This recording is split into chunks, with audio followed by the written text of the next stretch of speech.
Alright, people. My name's Mike. We're going to do a new series today. Or, not today, we're going to start a new series today. By the way, if you can, sorry, I'm pulling out of my parking space here.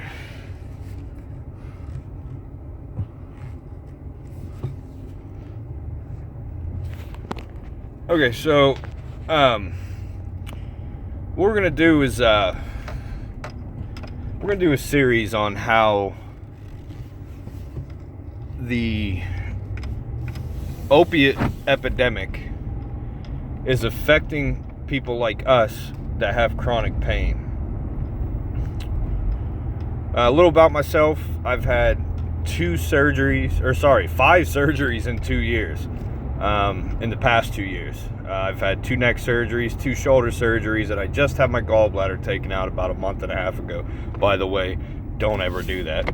It was the worst experience I've ever felt in my life. I was sitting on the toilet probably 18 out of 24 hours afterwards. But anyway, past that point now, stomach still gives me some issues, but, you know, they said sometimes it'll take about 2 years for it to get back to normal. So I have a long haul ahead of me. I got hurt at work back in 2014 at a cable company I was working at down in Florida. Herniated a disc in my neck. Had a front surgery. I don't know if you see the scar. It's right here. And it failed. The fusion failed. So about 4 months later, I had to get another neck surgery through the back of my neck, and they put rods, pins, screws, all the good stuff in there. I wasn't able to use my shoulder for a while, so I had shoulder issues on my left shoulder due to my neck. Apparently, I don't know, I guess. So I've had 2 shoulder surgeries this year since February. I just had one done 2 months ago, and then not even 3 weeks later, I had to have my gallbladder taken out. So anyway, that brings us to where we are now. When you have these surgeries and the doctor prescribes you pain medication, it goes on a database. Everybody knows that. It goes on a database for you to for the doctors to see, you know, so they can control it, is what they call it.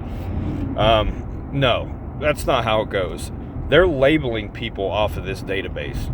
They're labeling people that like us, who see pain management doctors and get, unfortunately, narcotics every month to deal with our pain. They label us as drug users because we've had multiple narcotic prescriptions. Now, if you look on the database, it says on there that the controlled substance database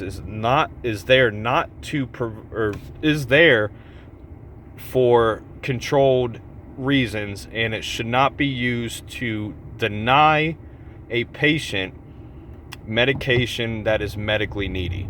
So, but that's what they're doing.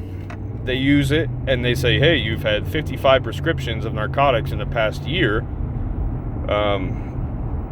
I can't write you any for your pain. So that's besides the point. I used to be on the fentanyl patch. I got off of that crap. That was my decision. I hated it. And that was the insurance company's fault. My doctor wanted to put me on Opana. They said, no, Opana's too expensive. Put them on the fentanyl patch. It's $51 a month. Thank you, insurance company, for putting me on something that's 50 times stronger than heroin. I really appreciate it. So anyway, I got off of that crap. I've been off it for about 2 months now. My old pain management doctor, I got discharged because I was still having a lot of stomach issues, and I was going to the emergency room quite often. And he discharged me saying I was just trying to use or, you know, get more pain medication. I'm like, no, I'm not. I'm having some stomach issues. Well, after he discharged me is when we found out that I needed my gallbladder taken out. So he discharged me for the wrong reason. So I'm not going to say his name.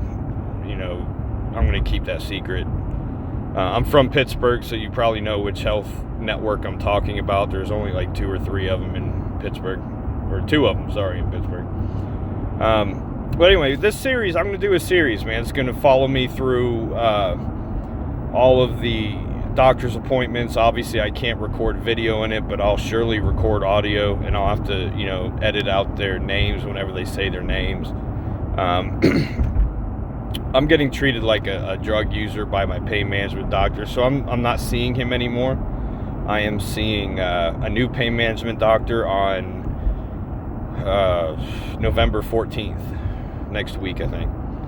And we'll see how that goes. But I'm making this series to show the world what the opiate epidemic is doing to people like us who actually need medication so we can live our life every day. I mean, I'm 33 years old. You know what I do all day? Pretty much sit in my recliner because I can't get up. I'm in pain. Only time I go somewhere, like right now, I'm going to a therapy appointment, which is like 2 miles from my house. But other than that, I really don't do much because I'm in pain. I mean, and that's just how it is. 5 surgeries in 2 years, that's a lot of stuff your body has to recuperate from. I filed for disability back in 2014 on the recommendations of all my doctors. Disability denied me, and then I got an attorney. I appealed it. I have a very good attorney, and I finally got my appeal hearing, which is in January. So they'll owe me like 3 years of back pay or whatnot. I don't know. But the point of this series is to really highlight how we're being treated as chronic pain patients. We're being stereotyped as and categorized in the same category as heroin and drug users. I don't think that's fair. And this needs to be addressed. This needs to be corrected.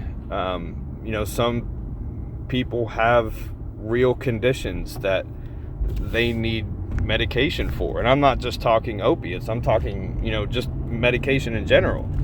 We need help to survive and to function, and we're just being treated and just tossed away by doctors, and I don't think it's fair. And hopefully this series that I'm gonna do is going to show light of it and hopefully put a stop to it or make some changes to it.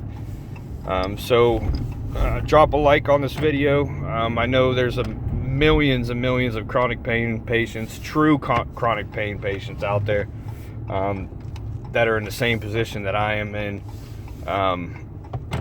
Again, I'm going to record as much as I can during doctor's appointments and stuff like that without, violating their stupid rules that they can't record, which I find kind of weird that you can't record in their doctor's offices. I know why, because they don't want the public knowing how bad they treat you, period. And that's the only reason that they don't want you to record, is because they treat you like how they treat you in those doctor's offices. So I'll be posting on my doctor's appointments, stuff like that, and hopefully we get a light to how this is affecting everybody that actually has chronic pain, and hopefully some changes are made.